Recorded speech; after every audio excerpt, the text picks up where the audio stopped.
broadcast house will come. Okay. Let's start with you, ma'am, and we'll come to you. Yusra, and then. I'm Somerset from the BBC. As you mentioned earlier that you felt that the statement that was uttered earlier this week was unfortunate. Do you believe that the picture that was used of you in the FIFA website was for damage control? I don't think so. I don't want to join the crowd that says so. I'm a member of FIFA, and I indicated that I'm also a member of the FIFA Fair Play as well as Social Responsibility Committee, whose responsibility, amongst others, includes the program to fight racism and to kick it out of sport. My pictures are used by FIFA from time to time in that position worldwide. I don't want to suspect any motive behind the utilization of that picture. But I indicated that a perception, impressions could be created in certain circles worldwide that this was an attempt to damage control or to clean one's image. But I would like to believe that perhaps it was used to say, you know, we are so committed. Here's a man who you all know is a freedom fighter, or you should know, or you will know, and he has fought against racism. How can I be involved in racism when I work with people like him? That's my interpretation. Thank you. Mr. Sixwani, Gerald Imrick from the Associated Press. I don't think anyone would disagree with what you've just said in terms of racism in football, but do you think those comments, and I don't know if you've had a chance to look at them, have made a problem out of it because of what Mr. Blatter has said? And secondly, if I may, what was your initial reaction to seeing your picture? Were you surprised? Did it take you back? I didn't see the picture, by the way. I've been told there is such a picture on the internet. Somebody even said to me, there's a website which has been opened, FIFA and the Black Man, or a Black Man, something like that. Where the statements were problematic. Sorry. Here it is. Sorry. Yes. Yes. The picture is here. The statements which Mr. Blatter uttered were problematic. He has said he's sorry for those statements. It's quite clear. They're problematic in the sense that they had confined the question of racism, racial slurs, away from the pitch. And I think when Mr. Blatter said, let's shake hands to do away with that, I want to believe that he was genuine, because that's what players do worldwide. They fight, they insult one another, there are slurs and all those things. I think it was a mistake. That's why I say it's unfortunate to have mixed all the hullabaloo which happens on the field with racial slurs. You see what happens, and I've heard a lot of things from our committee, and you people normally on television pick up sounds and certain things which are said by players. For example, one player, rough tackling, will say, you are not worth the salt, or you play rubbish, or you are playing in the FA, this is Spain, we play tougher here, or they paid such a lot of money for you. This is during a heat of a game, when you see them pointing one another. How can they have paid such a lot of money for a person like you? Other insults is that you don't belong to the FA. You're not fit to be here, you've got to be in the C division of your... And these things sometimes lead to tough words. But at the end of the day, handshakes, as well as exchanges of jerseys, is about those type of things. They're quite rough. We don't encourage them. But once you use a racial slur, it doesn't go away. You cannot exchange it with a jersey. You cannot mitigate it with a handshake. That's why we call for action to be taken against players. Of course, a lot of players sometimes forgive one another for these type of things. But we should differentiate racial discrimination, racist remarks, from those remarks which are made because people are fighting for a ball. And they say all sorts of things against one another, such as examples I've indicated. That's important. The other one sticks. You call somebody by the race of his mother. When you call somebody you refer to his nose. You refer to his eyes. And by the way, this is not just racism, it's also discrimination. English players say funny things against Irish players. You find Russian players having said things against people from Serbia, Croatia. You find Mexicans saying things against, Uruguays. People have got a strange way of identifying biological marks on the faces of others, or colors, or hairs, or sizes of nose, shape of eyes. They use these things. That is not allowed. So you can't say I was angry and I called a man a nigger. I say you bloody black man, or that kind. That you cannot say.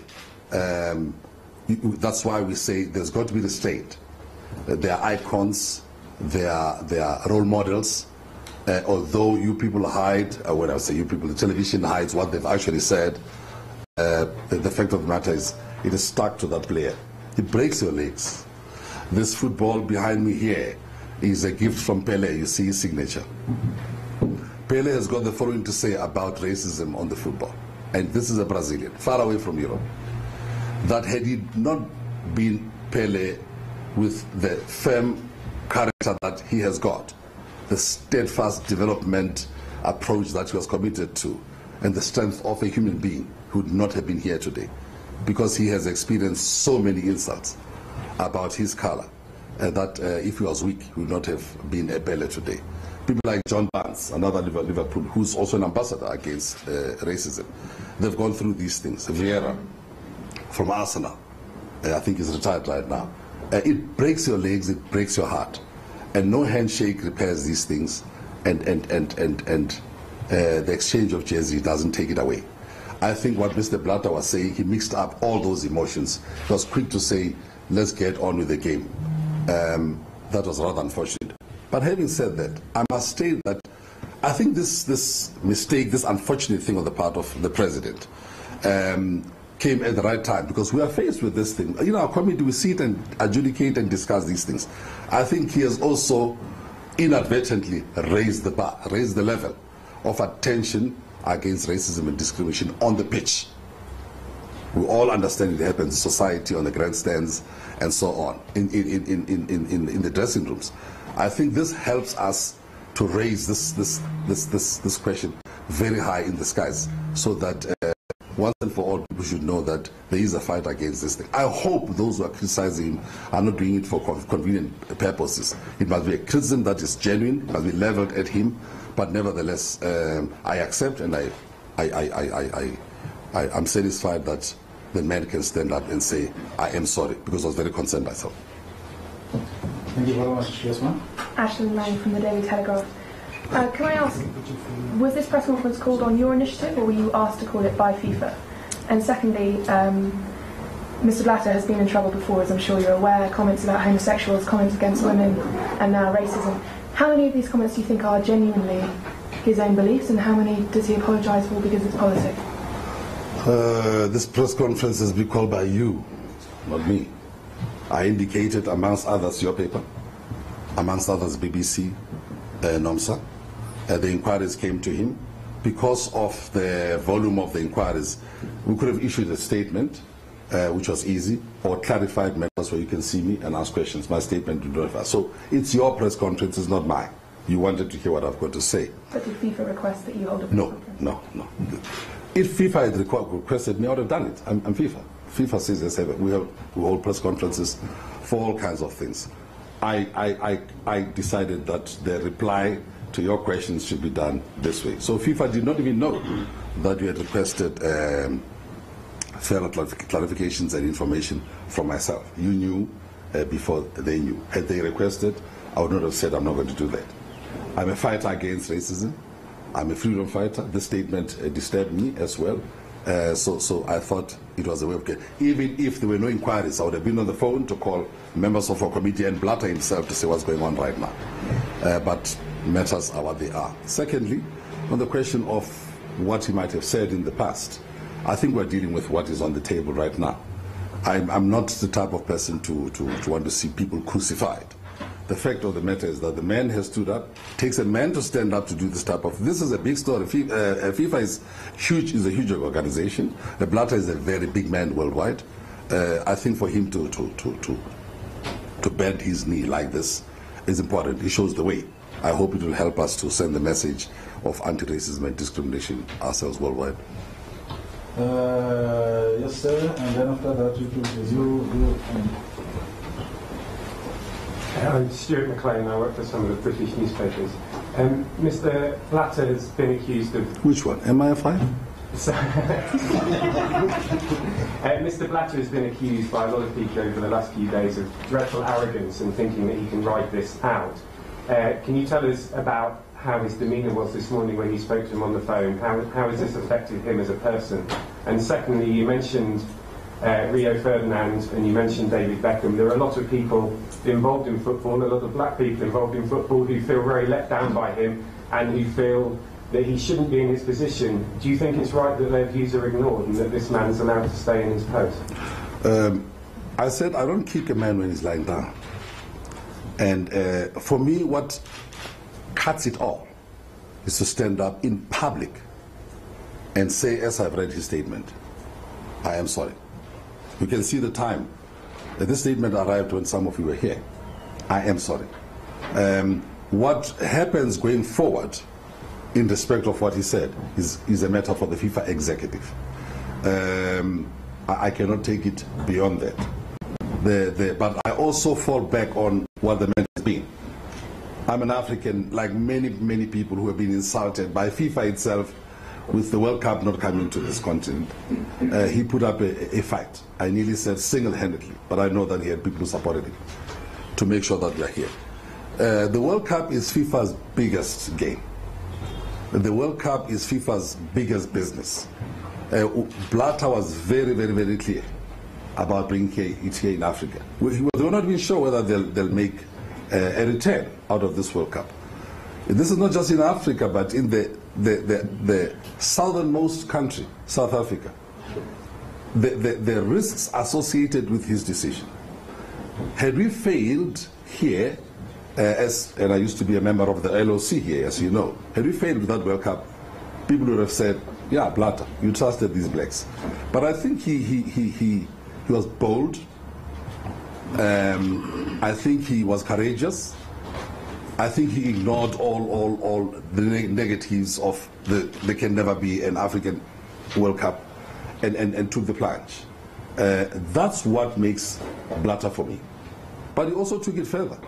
You know, in the era of Arab ultra-leftism or fundamentalism associated with people who knock aeroplanes into buildings, it's a risk to take this into the Middle East. But look where we are.